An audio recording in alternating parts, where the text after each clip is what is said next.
Os Estados Unidos e Israel lançaram um ataque direto e coordenado contra o coração do regime iraniano. Não estamos mais falando de guerra por procuração ou sanções econômicas. Estamos falando de mísseis cruzando o céu de Teherã e do petróleo, disparando 14% em poucas horas. A pergunta que o planeta inteiro está fazendo agora não é mais se a Terceira Guerra Mundial vai acontecer, mas sim, ela já começou e nós ainda não percebemos quem sobreviverá ao choque entre a paz pela força de Trump e a resistência desesperada do eixo da resistência.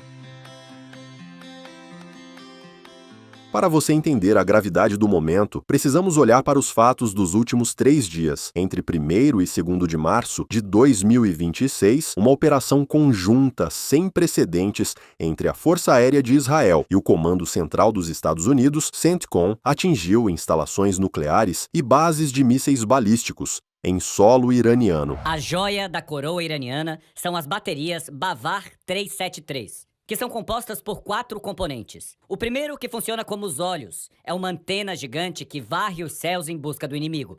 Emite ondas de rádio, que quando esbarram num objeto, emitem uma espécie de eco que identifica a posição. Quando uma aeronave é detectada, uma outra antena trava nela para manter a posição e guiar um míssil como esse com precisão matemática. E é aí que entram em cena esses tanques.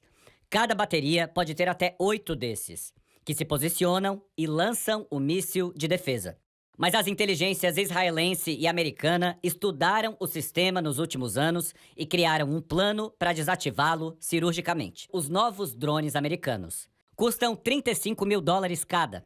Ironicamente, foram inspirados num modelo de drone desenvolvido pelos próprios iranianos. De acordo com o Comando Central americano, centenas deles invadiram os céus iranianos como um enxame. Mas ontem, eles serviram como iscas, porque os radares iranianos miraram suas ondas de rádio nos drones baratos e revelaram suas posições.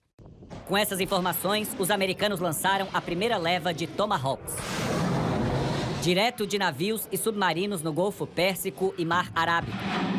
São dos mísseis mais avançados e foram mandados para destruir as bases depois que elas expuseram os seus sinais de radares.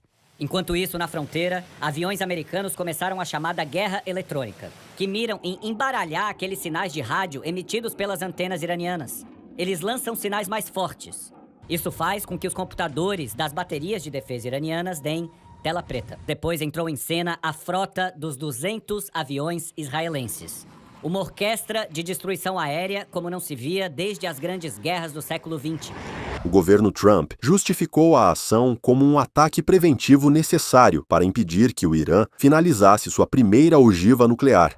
Over the past 36 hours, the United States and its partners have launched Operation Epic Fury, one of the largest, most complex, most overwhelming military offensives the world has ever seen. Nobody's seen anything like it. We have hit hundreds of targets in Iran, including Revolutionary Guard facilities. Iran's formerly supreme leader, Ayatollah Khamenei, is dead. Last night, all over Iran, the voices of the Iranian people could be heard cheering and celebrating in the streets when his death was announced.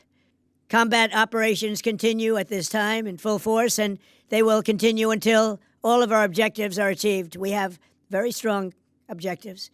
An Iranian regime armed with long-range missiles and nuclear weapons would be a dire threat to every American. We cannot allow a nation that raises terrorist armies to possess such weapons that would allow them to extort the world to their evil will. Not going to let it happen. We're not happening to us, and we're not going to let it happen to others. O mundo está, literalmente, a um erro de cálculo de um conflito global. Se o Irã fechar Hormuz, a economia global entra em colapso. Se a Rússia e a China decidirem intervir diretamente para proteger seu aliado em Teherã, a Terceira Guerra Mundial deixa de ser um título de vídeo no YouTube para se tornar a realidade das nossas janelas. Неспровоцированная абсолютно агрессия против Ирана не имеет под собой никаких оснований и никаких оправданий. У нас с Ираном давние, добрые, надежные отношения. Мы со своей стороны предпринимаем усилия для того, чтобы оказать содействие иранскому народу. سطح تنش الان در حال افزایش هست به خاطر تهاجم بی‌دلیلی که اسرائیل رژیم اسرائیل و بعد خود آمریکا به ایران صورت داره. از مواضع بسیار محکم و درست روسیه در محکوم کردن این تهاجم تشکر. Enquanto o mundo queima, o Brasil tenta equilibrar-se na corda bamba. O governo Lula manifestou profunda preocupação e defende uma solução negociada, mantendo a tradição de neutralidade ativa. Mas a pressão é imensa. De um lado, Washington espera que seus aliados condenem o terrorismo iraniano. De outro, o Brasil precisa manter suas relações com os BRICS e garantir que a Petrobras não quebre com a volatilidade do mercado. O momento é de cautela no Palácio do Planalto. Pela manhã, o presidente conversou por telefone com o assessor especial da presidência, Celso Amorim, sobre os desdobramentos do conflito entre Estados Unidos e Irã. O ministro das Relações Exteriores, Mauro Vieira, também falou com o presidente Lula durante todo o final de semana. O receio do Planalto é com a escalada das tensões internacionais.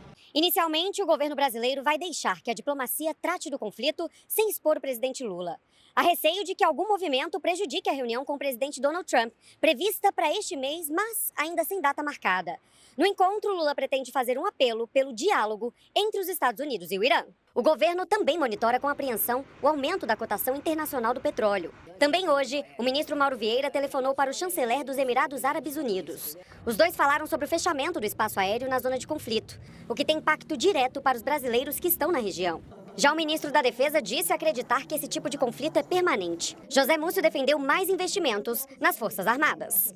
Quando eu digo que nós precisamos de investir mais em defesa, é para defender o que somos, o que temos, as nossas riquezas que são muitas. Você não pode relegar uma coisa que é importantíssima, que é a defesa, por conta de outras prioridades. É também uma prioridade. O Brasil pode realmente ser um mediador de paz em um mundo que só fala a língua dos mísseis, ou nossa neutralidade será vista como fraqueza por ambos os lados. Não se engane, a guerra no Oriente Médio vai bater na sua porta através do preço da gasolina e do supermercado. O dólar disparou com a incerteza global e a Petrobras, embora lucre com a alta do barril, enfrenta o dilema de repassar ou não esse custo para o consumidor em pleno ano eleitoral. A inflação, que parecia controlada, ameaça explodir novamente, provando que ninguém está isolado do tabuleiro geopolítico. Você está preparado para o imposto da guerra, que será cobrado de cada brasileiro nas próximas semanas? Quem pagará a conta dessa escalada global? O ataque ao Irã mudou as regras do jogo. Não há mais volta para o velho normal. Estamos vivendo a história em tempo real e ela é escrita com pólvora e petróleo. A Terceira Guerra Mundial pode não ser uma invasão de tanques nas nossas ruas, mas ela já está aqui, destruindo economias, alterando alianças e testando os limites da humanidade. E você acredita que Trump e Israel conseguiram parar o Irã ou eles acabaram de abrir a caixa de Pandora de um conflito global sem volta? Deixe sua opinião nos comentários. O debate nunca foi tão urgente. E este foi o Radar Global de hoje. Se gostou, compartilhe, comente e inscreva-se para não perder as próximas análises.